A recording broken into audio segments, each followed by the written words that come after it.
ಬೆಂಗಳೂರು ಗ್ರಾಮಾಂತರದ ಎನ್ಡಿಎ ಮೈತ್ರಿಕೂಟದ ಅಭ್ಯರ್ಥಿ ಡಾಕ್ಟರ್ ಮಂಜುನಾಥ್ ಅವರು ನಮ್ಮ ಜೊತೆ ಇದ್ದಾರೆ. ಮಾತಾಡ್ತಾ ಹೋಗ್ತೀನಿ. ಸರ್, ಇವತ್ತು ನಿಮ್ಮ ಪರವಾಗಿ ಕೇಂದ್ರ ಗೃಹ ಸಚಿವ ಅಮಿತ್ ಶಾ ಅವರು ಅಬ್ಬರದ ಪ್ರಚಾರವನ್ನು ನಡೆಸಲಿಕ್ಕೆ ಚನ್ನಪಟ್ಟಣ ಕ್ಷೇತ್ರಕ್ಕೆ ಬರ್ತಾರೆ. ಏನು ಅನ್ಸುತ್ತೆ?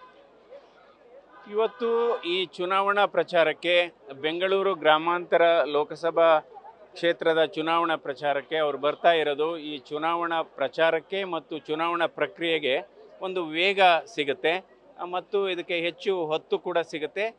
ಜನರಲ್ಲಿ ಆಲ್ರೆಡಿ ಕುತೂಹಲ ಇದೆ. ಸೊ ಅವರು ಬರ್ತಾ ಇದ್ದಾರೆ, ಅವ್ರನ್ನ ನೋಡಬೇಕು, ಅವ್ರೇನು ಹೇಳ್ತಾರೆ ಕೇಳಬೇಕು. ಈ ಒಂದು ರೋಡ್ ಶೋ ಎಷ್ಟು ಸ್ಟ್ರಾಟಜಿಯನ್ನ ಆಗುತ್ತೆ ಸರ್? ಅಲ್ಲ, ಯಾಕೆಂದರೆ ಇವತ್ತು ಈ ರೋಡ್ ಶೋ ಮಾಡೋ ಉದ್ದೇಶ ಅಂದರೆ ಹೆಚ್ಚು ಜನರನ್ನು ಕಡಿಮೆ ಸಮಯದಲ್ಲಿ ನೋಡ್ತಕ್ಕಂಥ ಒಂದು ಪ್ರೊಸೆಸ್ ಅಷ್ಟೇ.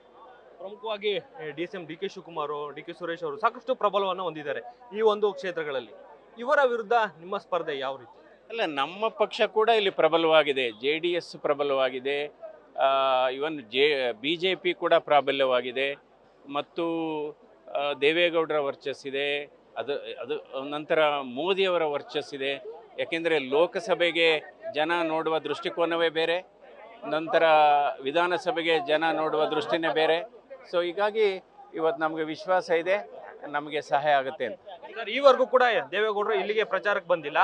ಇನ್ನು ಮುಂದೆ ಯಾವತ್ತು ಕುಮಾರಸ್ವಾಮಿ ಅವರು ಬರ್ತಾರೆ. ದೇವೇಗೌಡರಿಗೆ ಹಾಸನ ಲೋಕಸಭಾ ಕ್ಷೇತ್ರದಲ್ಲಿ ಪ್ರಚಾರ ಮಾಡ್ತಾ ಇದ್ದಾರೆ, ಇಲ್ಲಿಗೂ ಬರ್ತಾರೆ. ಕಡೆ ಪ್ರಶ್ನೆ ಸರ್, ನಿಮಗೆ ಯಾಕೆ ಈ ಕ್ಷೇತ್ರದ ಜನ ಮತವನ್ನು ನೀಡಬೇಕು?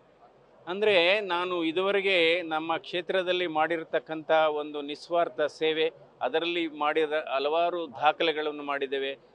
ರಾಷ್ಟ್ರೀಯ ಅಂತಾರಾಷ್ಟ್ರೀಯ ಮಟ್ಟದಲ್ಲಿ ಕೂಡ ಈ ಸಾಧನೆ ಬಗ್ಗೆ ಮೆಚ್ಚುಗೆ ವ್ಯಕ್ತಪಡಿಸ್ತಿದ್ದಾರೆ. ಹಾಗಾಗಿ ಜನ ಬದಲಾವಣೆಯನ್ನು ಬಯಸ್ತಾರೆ. ಇದಿಷ್ಟು ಏನು ಡಾಕ್ಟರ್ CN ಮಂಜುನಾಥ್ ಅವರ ಮಾತಾಗಿರ್ತಕ್ಕಂಥದ್ದು. ಕ್ಯಾಮ್ರಾಮನ್ ಅಶಿತ್ ಜೊತೆ Mohan, news first, Ramanagara. News first, ನಿರ್ಭೀತಿಯಿಂದ ನಿಮ್ಮ ಪರವಾಗಿ.